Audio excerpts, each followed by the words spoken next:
तो राम राम कर दो मेरे दर्शक। राम राम सब दर्शकों को। अच्छा, तो क्या कहना चाहोगे? आप तो अखिलेश के पक्के समर्थक हो, पार्टी ज्वाइन करी आपने सपा, और फिर भी पार्टी आपकी हार गई, क्या कहना चाहोगे? कौन कह रहा मैंने पार्टी ज्वाइन करी? और कौन कह रहा? और आप खुल का प्रचार करे थे। हिंदुस्तान का कोई माई का लाल मुझे आज तक ये दिखा दे कि मैं उस पार्टी का सदस्य हूँ।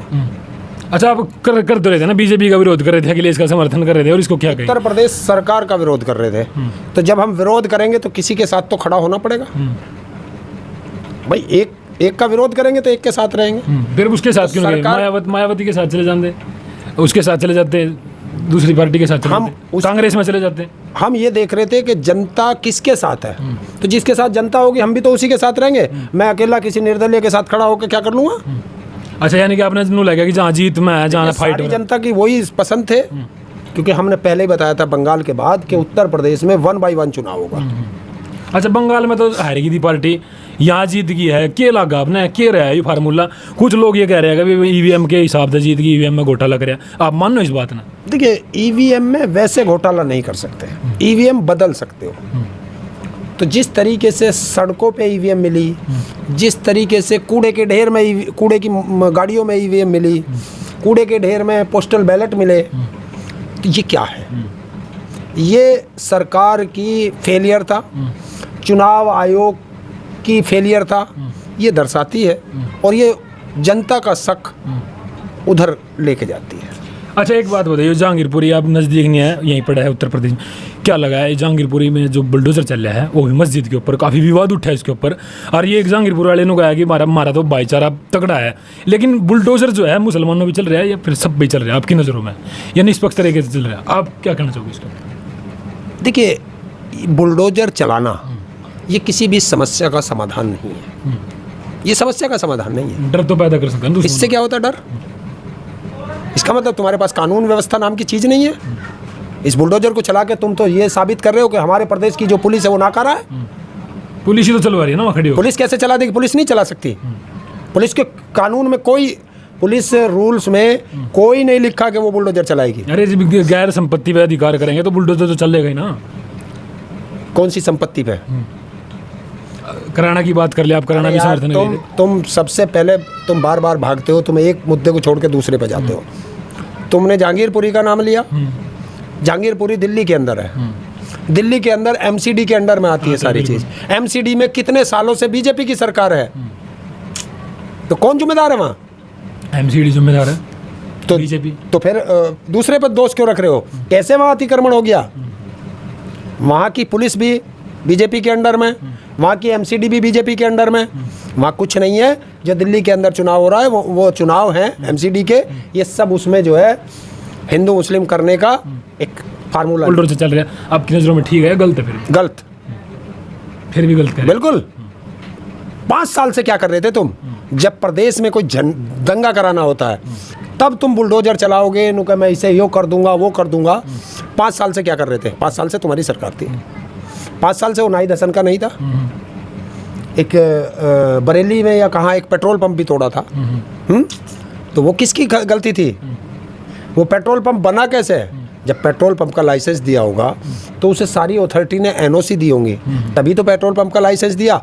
और अगर किसी विभाग ने एनओसी नहीं दी तो वो विभाग के अधिकारियों को पकड़ो। फिर ये क्या करना, दिखाना क्या चाह रहे हैं? बुलडोजर चला रहे हैं, दिखाना क्या चाह रहे हैं? दिखाना कुछ नहीं है, ये जनता का ध्यान असल मुद्दों से भटका रहे हैं। जनता रोजगार ना मांग ले, जनता महंगाई पे ना बोल पाए, तो उसको धर्म में है, क्योंकि धर्म की अफीम सबसे खतरनाक होती है और ये धर्म में अलझा देते हैं। सरकार जो है मुसलमानों का पक्ष नहीं लेती, हिंदुओं का पक्ष लेवा, इसमें कितनी सच्चाई है? देखिए, ये राजनीतिक द्वेष है, बाकी कुछ नहीं। राजनीतिक द्वेष है। हम लोगों को दिखाने के लिए, हमें डराने के लिए कि हिंदुओं एक रहो, हमारे साथ रहो, वरना मुसलमान तुम्हें खा जाएंगे, ये ऐसे डराते हैं। लेकिन ये तो नहीं कह रहे कि भाई अगर जो मुसलमान ज़्यादा हो गए, जनसंख्या पे भी नियंत्रण कानून बना, अगर मुसलमान ज़्यादा हो गए तो देश पर जो है आपत्ति आ जाएगी। जब से बीजेपी आई है तब से ही हुआ गया देश में, तब से हिंदू खतरे में आया। जहाँ जहाँ चुनाव होंगे वहाँ वहाँ हिंदू खतरे में रहेगा, और चुनाव खत्म हो जाएंगे हिंदू खतरे से बाहर हो जाएगा। पूरे पश्चिम बंगाल में आपने पूरा इनका बीजेपी का कैंपेन देखा था, उसमें देखते कि हिंदू खतरे में है, हिंदू खतरे में है, चुनाव खत्म हो गया, दोबारा करा इन्होंने, कोई बात करी नहीं करी ना, वो यहाँ करते हैं। अच्छा मान लो ना फिर इस बात ना, अभी जो प्रधानमंत्री यूरोप के देशों के दौरे कर रहे हैं, उनकी लोकप्रियता इतनी बढ़ रही है, घट रही है, बढ़ रही है। 5 राज्यों में चुनाव थे, 4 राज्यों में बीजेपी आई है। अब मान लो ना इस बात ना कि बीजेपी की लोकप्रियता तेज है, बीजेपी की नहीं कहेंगे हम, मोदी की कहेंगे। मोदी की लोकप्रियता इतनी तेज है कि जो है 4 राज्यों में दोबारा फिर वापसी करेगी। अभी चुनाव होने हैं 2 राज्यों में, फिर जम्मू कश्मीर में और गुजरात में, इनमें भी कह रहे कि वापसी करेंगे हम। पंजाब में क्या हुआ? पंजाब में बीजेपी की मोदी की लोकप्रियता नहीं है, नहीं है नहीं। दिल्ली, जो दिल्ली प्रदेश का राजधानी दिल्ली, देश का दिल, वहाँ क्यों नहीं है? तो घर घर पर्चे बांट के आए थे सारे। बंगाल, बीजेपी तो आई नहीं आज तक कांग्रेस में, कांग्रेस का गढ़ था, कांग्रेस में क्यों? बीजेपी रही है 5 साल दिल्ली में। नहीं, वहाँ पंजाब की बात करें, पंजाब में तो इसलिए आ रही ना कि बीजेपी तो कहीं आई नहीं उसने। क्यों नहीं थी?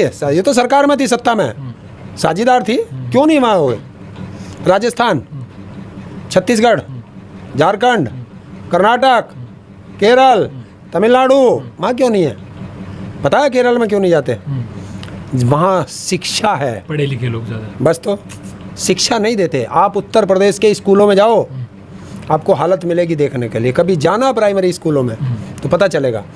प्राइमरी स्कूलों में या तो टीचर नहीं या बच्चे नहीं, जाते नहीं।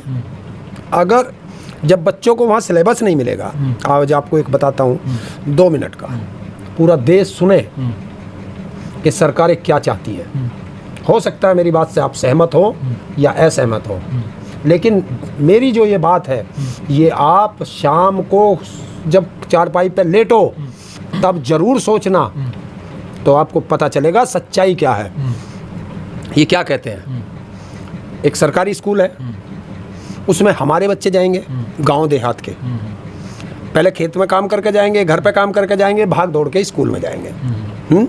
वहाँ है हिंदी सिलेबस, और एक शहर में वो इंग्लिश स्कूल में जाएंगे, वहाँ से आएंगे फिर ट्यूशन में जाएंगे, तो उन्हें वो माहौल मिलेगा, वहाँ है इंग्लिश सिलेबस CBSE।